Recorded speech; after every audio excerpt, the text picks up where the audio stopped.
শিক্ষার্থীরা পরীক্ষা দিতে আসলো, পরীক্ষা দিতে পারত না। আমাদের শিক্ষার্থীরা পুনর্মিলনীতে আসতে পারত না। আমাদের শিক্ষার্থীরা নবীন বরণে আসতে পর্যন্ত সমস্ত কালচার ব্রেক করে তাদের উপরে হামলা করা হতো।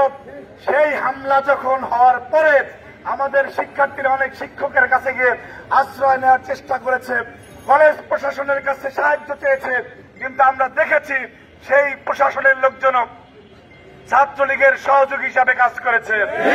প্রশাসনের লোকজন ছাত্রলীগকে প্রশ্রয় দিয়েছে, এমনকি অনেক প্রশাসনের লোকজন নিজেই ছাত্রলীগ হয়ে গিয়েছিল।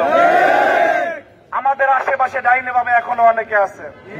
অনেকে মনে করতেছে যে না, এই বেশভূষার পরিবর্তন করলে মনে হয় মানুষ ভুলে যাবে। আমাদের কর্মসূচিটা আপনাদের মাথায় রাখতে হবে।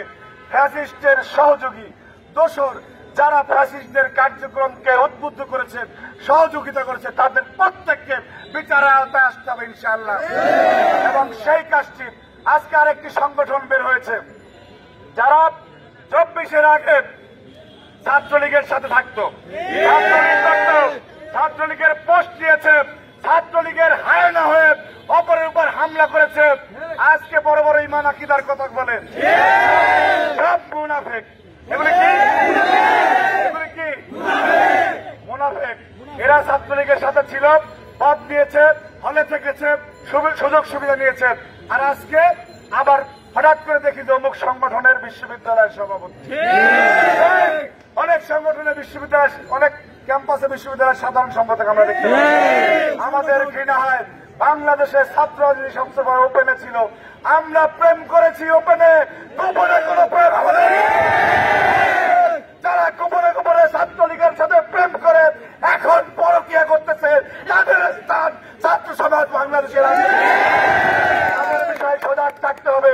গোপনে কোনো প্রেম চলবে না, সব হবে ওপেনে ইনশাআল্লাহ।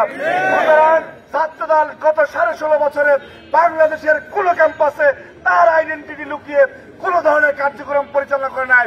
যেই সংগঠন নিজে ছাত্রলীগ ছিল, ছাত্রলীগকে সহযোগিতা করেছে, প্যাট্রোনাইজ করেছে, সুযোগ সুবিধা নিয়েছে, হলে থেকেছে, তাদের মুখ থেকে 24-এর রক্ত নিয়ে কোন ভাষাকে আলাপ আমরা শুনতে চাই। আমি কি বোঝাতে পারছি?